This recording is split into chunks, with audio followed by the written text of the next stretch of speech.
Srila Prabhupada, a great soul who walked among us. In the mid-60s, the world was advancing in science and technology at a rapid pace. Man was trying to conquer the moon, television, computers. Cars were getting more and more sophisticated. But with all the advancement, there seemed to be a growing restlessness amongst the masses. The youth were caught in a paradox.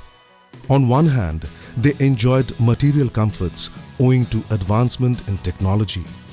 And on the other hand, they experienced a vague sense of emptiness. They revolted, took to drugs, intoxication and adultery. But nothing seemed to satisfy them. At the same time in India, various philosophers were propounding different philosophies about God.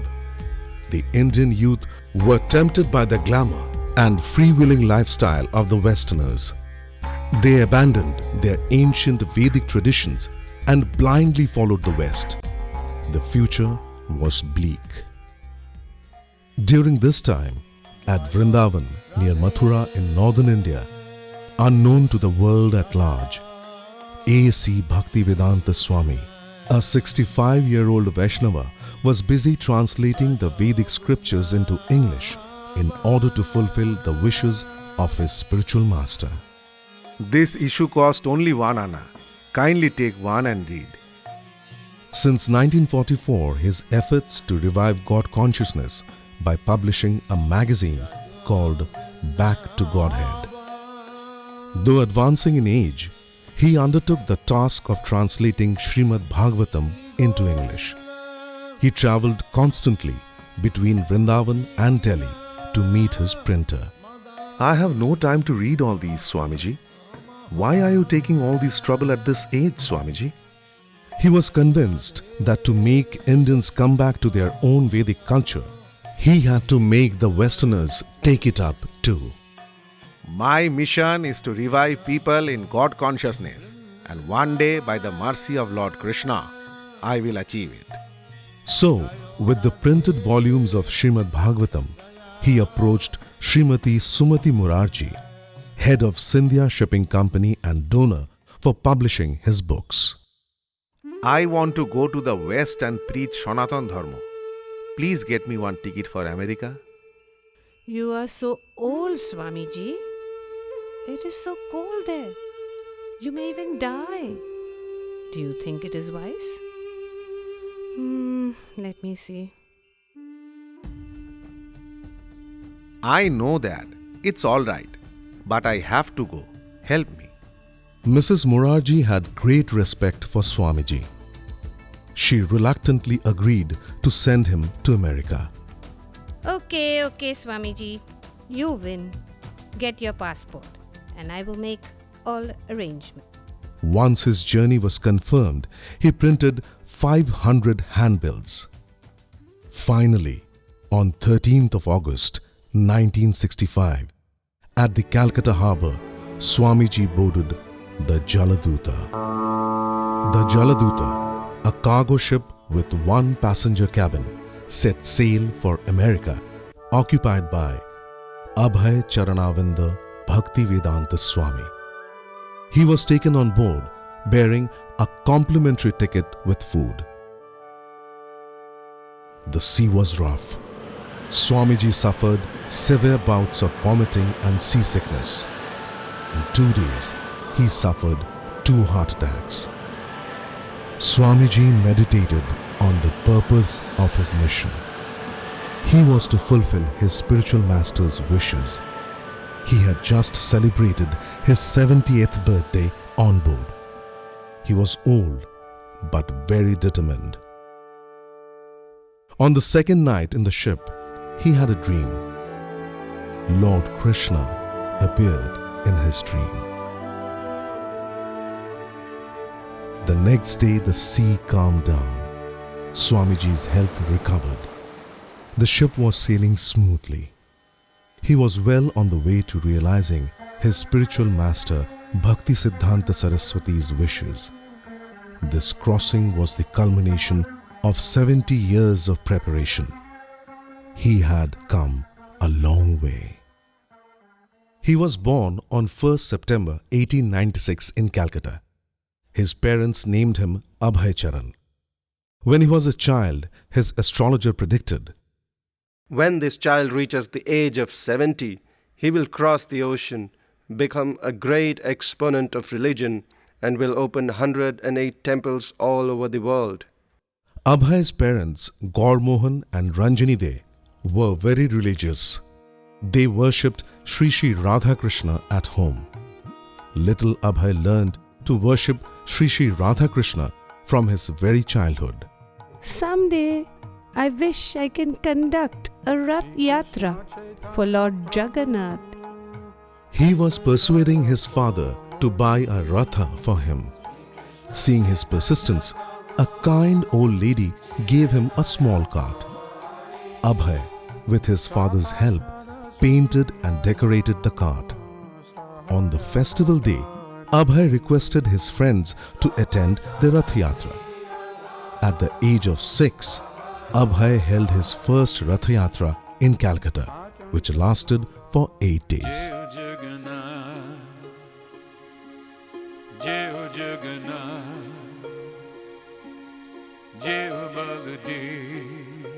As he grew, he learned to sing bhajans and kirtans, and also learned to play the kartal and mridanga for his devoted father. Hare Krishna, Hare Krishna, Krishna Krishna, Hare Hare, Hare Rama, Rama Rama. Abhay then went to college. His father arranged his marriage to Radharani Datta, a merchant's daughter, while he was still in college. During his 4th year in college, the first signs of the freedom movement began. Abhay was encouraged to find that Mahatma Gandhi was a worshipper of Lord Krishna. Gandhiji was always guided by the Bhagavad Gita and was pure in his personal habits. Abhay was impressed by him. He refused to accept his degree in order to align himself with Gandhiji's non-cooperation movement.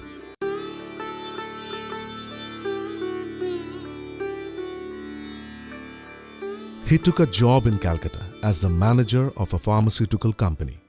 He learned the trade and branched out on his own. At Allahabad, he started his own business. He called it Prayag Pharmacy. In 1922, while in Calcutta, a friend suggested casually, "There is one enlightened Swamiji at Gaudiya Matha. Why don't we go and meet him?" Abhay was very hesitant. He had seen a lot of bogus sadhus in his childhood days. No, I'm not so sure. Okay, let me think. Okay, let's go.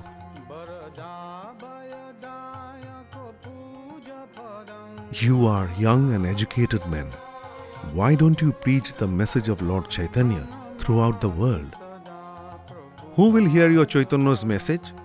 We need independence from the British first. How can we spread India's culture if we are under the British rule? Krishna consciousness is so important that it cannot wait. No political system can help humanity. This is the verdict of all the Vedic scriptures. No sooner did Abhay and his friend respectfully bow down before the saintly person. For 2 hours, discussions went back and forth. Finally, while he was leaving with his friend, "He is so wonderful. The message of Lord Chaitanya is in the hands of a very learned and saintly person." This chance meeting with Bhaktisiddhanta Saraswati had a deep impact on Abhay. "I have met such a wonderful saintly person." He started associating regularly with Srila Bhaktisiddhanta Saraswati's disciples. They gave him books and told him about the history of their spiritual master. He maintained his business and helped the Matha in whatever way he could. He wanted to do a lot more. He had read in the Bhagavad Gita, one should approach a spiritual master and render service unto him. He can impart knowledge unto you because he has seen the truth. Gurudeva, meet Abhay Charande. He wants to be initiated. Yes, I will accept him as my disciple. So in 1933, Srila Bhaktisiddhanta Saraswati did the unusual. He gave Abhay his japa beads and also his sacred Brahmanical thread. By initiating him, he made him into his full-fledged disciple. Your name will be now on Abhay Charanavinda. From Allahabad, he moved to Bombay to start a fresh business. Here, he helped in opening a matha. On 25th February 1935, his spiritual master's Vyasa Puja Day, he wrote, Absolute is sentient, thou hast proved. Impersonal calamity, thou hast moved. Srila Bhaktisiddhanta Saraswati was impressed, and he told the editor of The Harmonist, a Gaudiya publication, Whatever Abhay writes, publish it. in November 1935, Abhay and his son travelled to Radhakund to meet his spiritual master. At the banks of sacred Radhakund near Vrindavan, Srila Bhaktisiddhanta Saraswati spoke to Abhay. Listen, if you ever get money, print books. Abhay felt his spiritual master was speaking to him in urgency, as if asking him for help or warning him to avert a disaster. Abhay's desire to preach was ever on the increase. But what could he do? Finally, in December 1936, Abhay wrote to Srila Bhaktisiddhanta Saraswati, You have got many disciples, and I am one of them. I am a householder. Is there any particular service I can do? 2 weeks later, Abhay received a reply from his spiritual master. I am fully confident that you can explain our philosophy in English. You can turn yourself into a very good English preacher. 2 weeks later, on 1st January 1937, Srila Bhaktisiddhanta Saraswati passed away. The letter had come just in time. Now, Abhay knew for certain how to please his spiritual master and stay linked with Lord Krishna. His instructions lived indelibly in Abhay's heart. I will establish that Lord Krishna is the Supreme Personality of Godhead on the basis of ancient scriptures. Abhay was more concerned with his writing and preaching than his business and family. He persisted in business in order to earn more money to publish Vedic literature in English. His first piece in 1939, Introduction to Gitopanishad, gained him recognition amongst his god brothers. They conferred upon him the title Bhaktivedanta.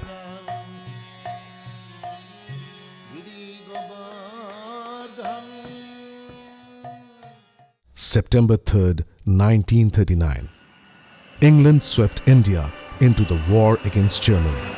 At that time, Indians were struggling to gain independence. The war raged on. In 1943, the Japanese had taken over Burma and were preparing to invade Calcutta. The British sank several Indian boats carrying food and destroyed large rice crops, fearing that the enemy would capture them. This resulted in a terrible famine in Bengal. Due to the recession, Abhay's business in Calcutta suffered. He tried to set up a big factory in Lucknow, which also failed. He went back to Allahabad, where several years earlier he had established the Prayag pharmacy. Abhay recalled Srila Bhaktisiddhanta Saraswati's words, "There is no scarcity in the world. The only scarcity is of Krishna consciousness." In October 1952, on a business trip to Jhansi, Abhay was invited to lecture at Gita Mandir. There are atheists of various categories who do not believe in the conception of a creator, but that is only due to their poor fund of knowledge. Everything has its origin in the Supreme Lord. As the people of Jhansi responded well to the Krishna consciousness philosophy, he left his pharmaceutical business with his son and nephew and went to Jhansi. On May 16, 1953, at Bharati Bhavan, a picturesque temple complex, he established a league of devotees. For 6 months, Abhay was engrossed in establishing an international league of devotees when one day he received a telegram. Servant stole all my money and medicine. Why don't you go to Allahabad? No, this is good for me, because one great attachment has come to an end and my life can be fully surrendered to Sri Sri Radha Madhava. He went to meet Paramhansa Maharaj at Jhargram, a small village near Calcutta. Bless me to engage myself entirely in preaching Lord Chaitanya's message. After staying at Jhargram for some time, he decided to go to Jhansi. His efforts at Jhansi were also not fruitful.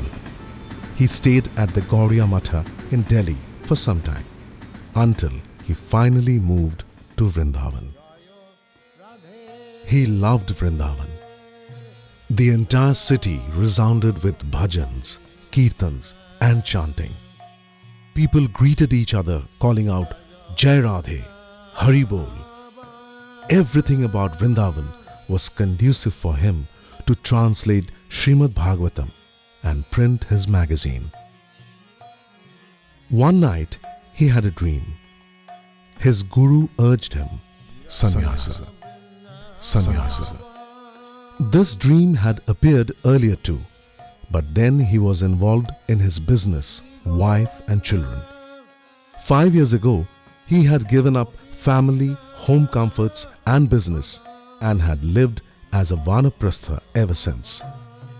So on September 15, 1959 in Mathura at Kesavji Gauriya Matha, he took sannyasa, changing from white cloth to saffron cloth, from Abhay to Bhaktivedanta Swami Maharaj. As a sannyasi, he went on a preaching tour of Agra, Kanpur, Jhansi and Delhi. In the next 4 years, he published the first 2 volumes of Srimad Bhagavatam. In June 1964, he met Prime Minister Lal Bahadur Shastri and presented to him the first volume of Srimad Bhagavatam. Swamiji had worked alone. When he had boarded the ship, there was no one on the shore to bid him goodbye. No friends, no supporters, no disciples, nobody. Barring his ill health, the crossing had been relatively simple. Swamiji had endeared himself to the crew members. He gave discourses from the Bhagavad Gita on board. His journey by sea was coming to an end shortly. The Jaladuta reached Boston. It was early morning when the Jaladuta arrived at Boston Harbor on 17th September 1965. The captain of the ship took Swamiji ashore. What a hellish place! O Lord Krishna, I wish that you may deliver them. I am seeking your benediction so that I can convince them. 2 days later, on 19th September, Jaladuta sailed into New York Harbor. He was probably the first Vaishnava sannyasi to arrive in New York with an uncompromised appearance. He moved directly to Butler, Pennsylvania, where his sponsor, Mr. Gopal Agarwal, received him and took him to his home.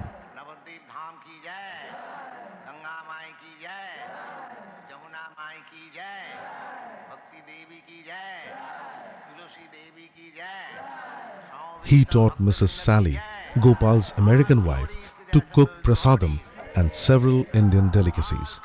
Sally arranged lectures at the Lions Club. Ladies and gentlemen, Lord Krishna controls the three modes of material nature: goodness, passion, and ignorance, which in turn control all living entities. Krishna says in Bhagavad Gita, "One who knows the transcendental nature of my appearance and activities does not, upon leaving the body, take his birth again in this material world, but attains my eternal abode, O Arjuna."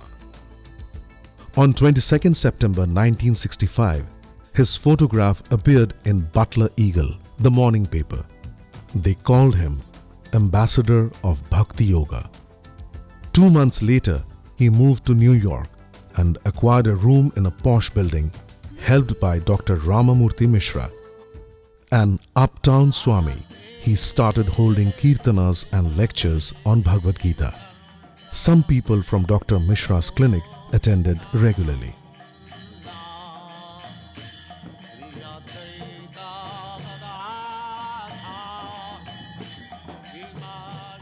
One day, his room was burgled. He lost his typewriter and tape recorder. Swamiji decided to move to another place. Harvey and Bill, two of his regular visitors, advised him to share a loft at the Bowery with David Allen. It was an area full of youngsters in the midst of the hippie culture. They were into music, drugs, women, and spiritual meditation. Swamiji had hoped to make David his first American disciple, but it was not to be. Drugs got the better of him, and he went mad. Swamiji left this place too. He was alone in a foreign country. Fortunately, he met Carl Jurgens, another regular visitor. "Now I don't have a place to stay. Please stay with me, Swamiji, till we find you a place."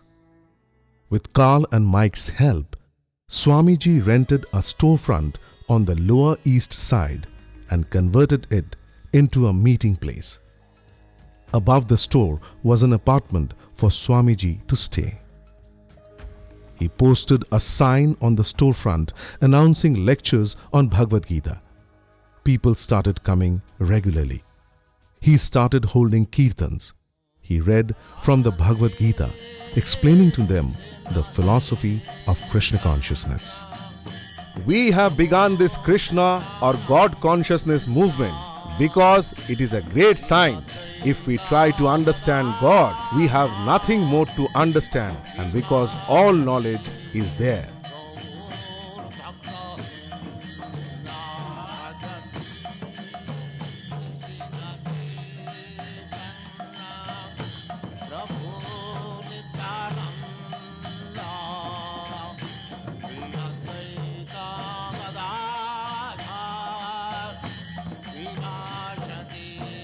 He performed Aarti every evening. His visitors popularly called it bells. Slowly, Swamiji introduced his early visitors to Lord Krishna and the Indian culture. Surrendering unto Lord Krishna was something amazing for his visitors. They had now begun to take more active interest in the ceremonies. Keith, Howard, Valley and others decorated the storefront with large Indian silk hangings, posters and incense. When Swamiji entered the storefront, they waited with bated breath.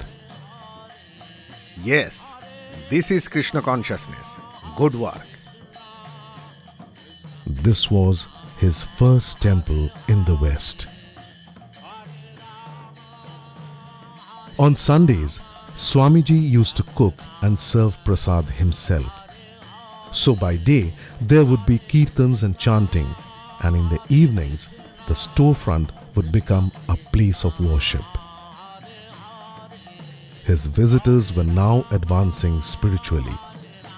When someone expressed his desire to become a disciple, Swamiji felt that the time was ripe. I will now have an initiation ceremony. In preparation for the occasion, Swamiji instructed them to get 108 beads and string them while chanting the Mahamantra.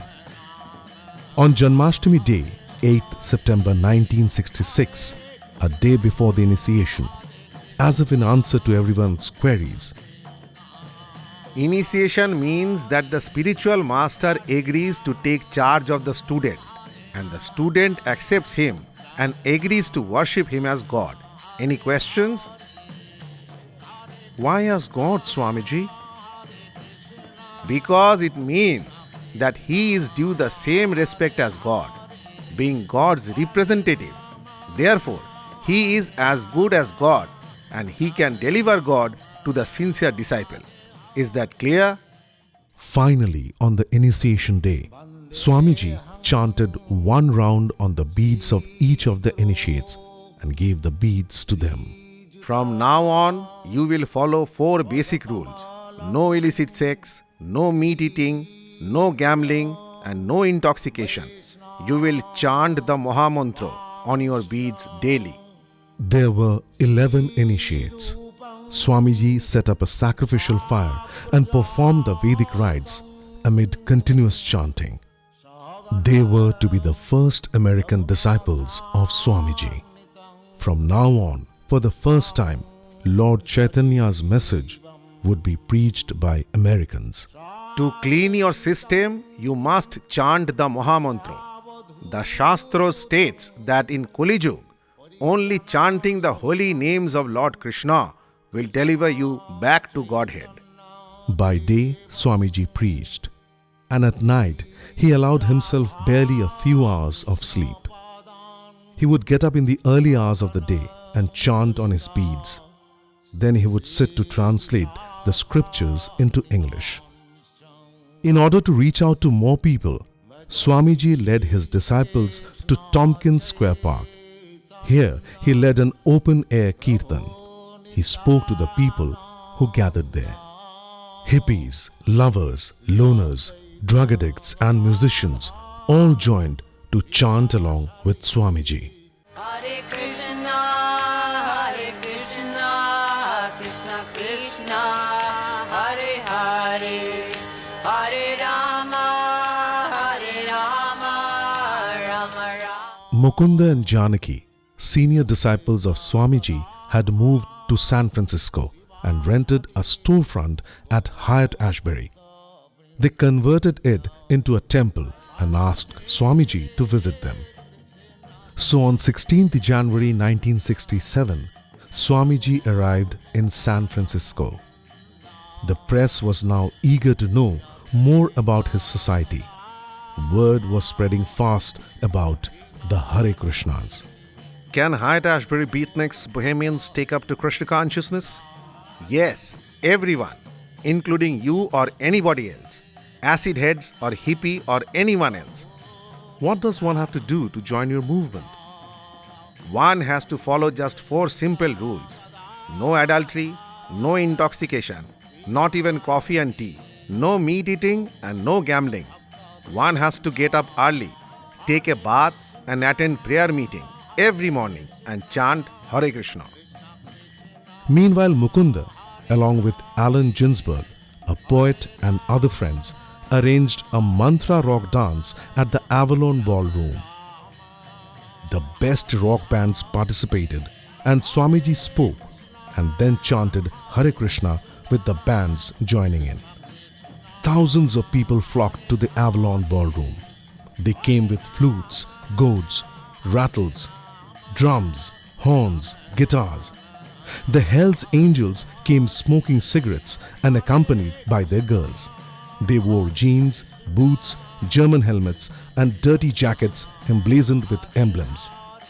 Everything was there except their motorcycles.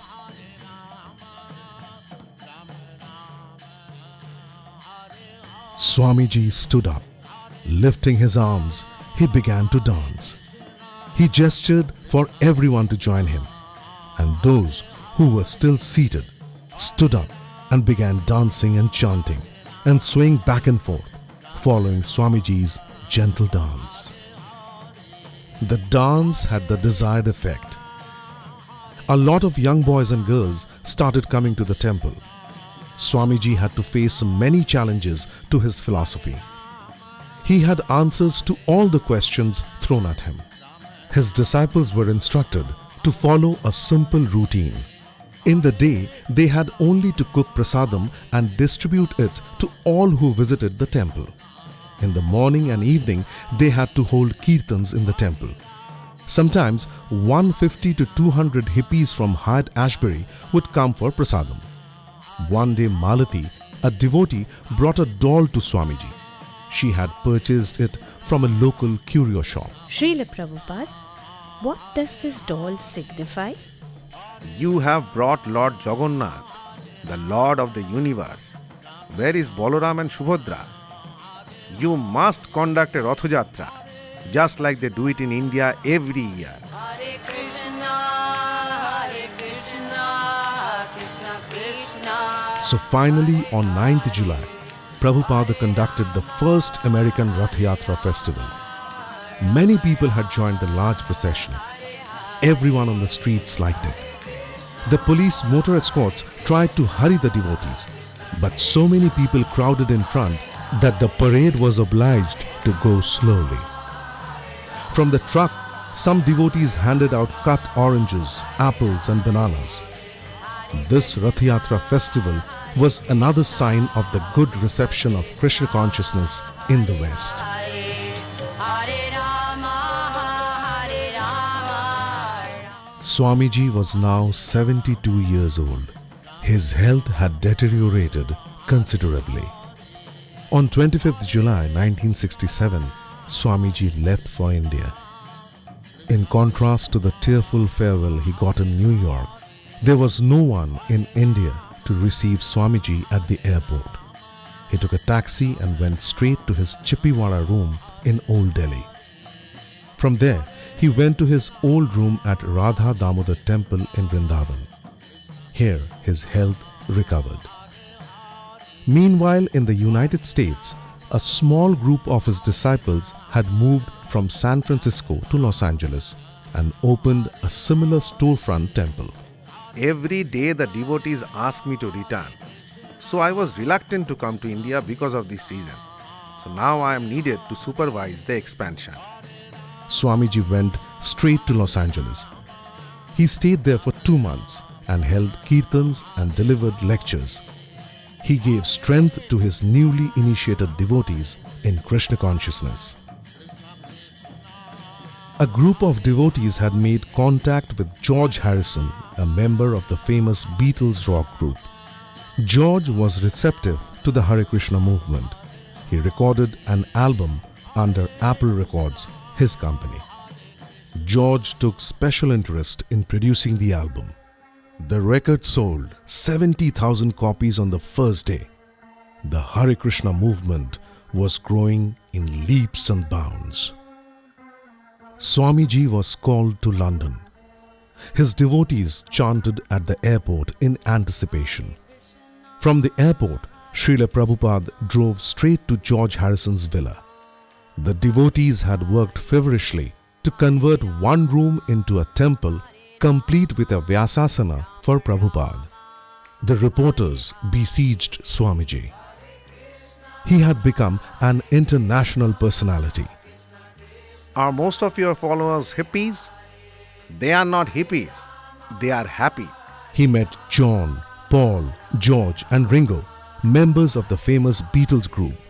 He urged them to take up Krishna consciousness. I will share whatever I have. Please stay on here. George Harrison allowed the use of his villa. I am not attached to any comfortable apartment. My attachment is to Lord Krishna and to live in the association of his devotees. He moved to 7 Bari Place, where the devotees were busy trying to set up a temple. Though they were low on funds, Swamiji was happy to associate with them. They were looking for deities for the temple. One day, a representative of a Hindu society expressed his desire to donate deities. Take me there at once. They found the little finger of Radharani deity was broken. Srila Prabhupada overlooked this, as his first priority was now preaching. Swamiji, we will fix this broken finger and bring them to you. Don't worry, we have an expert. We can do it. This was the culmination of years of planning. Srila Bhaktivinoda Thakur had predicted that a personality will appear to carry the message of Lord Chaitanya around the world. On installation day, Swamiji opened the main curtain. BBC videotaped the entire opening ceremony.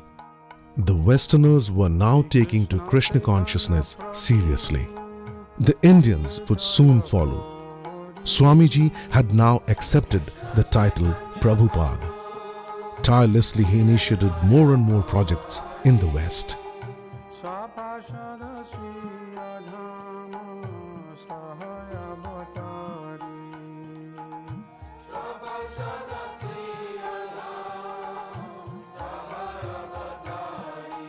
In keeping with Krishna conscious philosophy, cow protection figured on top priority with Prabhupada. He established many goshalas all over the world. In July 1970, Prabhupada established the Bhakti Vedanta Book Trust. Prabhupada called his books time bombs, meaning that once his books entered a house, they would explode one day and fill everyone around them with Krishna consciousness. My mission is now successful. I came to the USA in 1965. I was loitering in the streets all alone, carrying books. Nobody cared. They have finally recognized my mission after 12 years. The BBT today produces books in more than 60 languages, including Russian, Chinese, etc. In 1977, a historic court decision was handed down in the USA. Hare Krishna movement is bona fide religion. It was only these books that ISKCON gained popularity even in communist countries. In 1976, Srila Prabhupada founded Bhakti Vedanta Institute, the science and academic division of ISKCON, for preaching to scientists and scholars. Srila Prabhupada recognized that scientists were primarily responsible for propagating materialism in this world, and he felt that if a single important scientist would take to Krishna consciousness, the whole world would.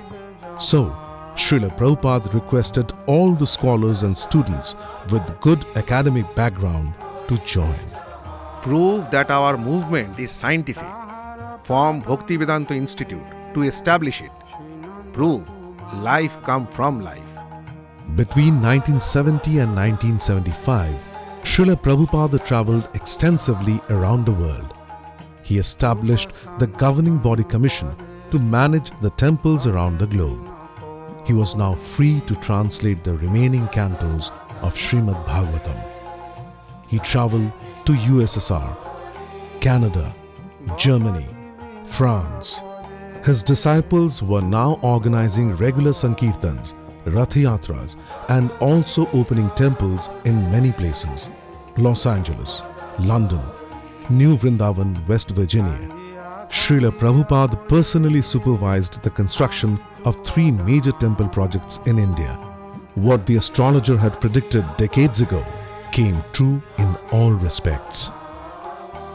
He had now established ISKCON as one of the greatest movement in the world, and the movement had come to stay. Srila Prabhupada was now advancing in age. He expressed his desire to be in Vrindavan. I have very little time. Please take me to Vrindavan. On November 14th, 1977, at 7:30 p.m. in his room at Sri Sri Krishna Balaram Mandir, Srila Prabhupada gave his final instruction while leaving this planet and going back to Godhead. To his last breath, he remained calm and collected, noble and sober, teaching until the end. He taught his devotees how to leave this body by always depending on Krishna.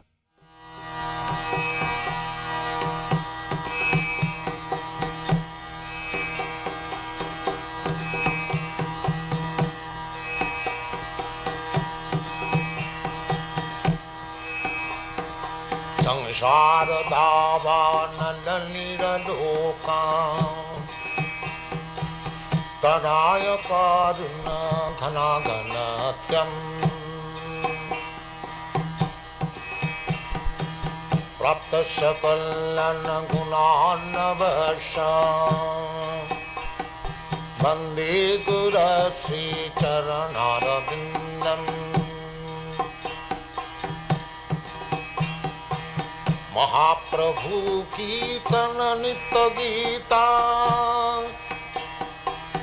वादित्रमाद्यन्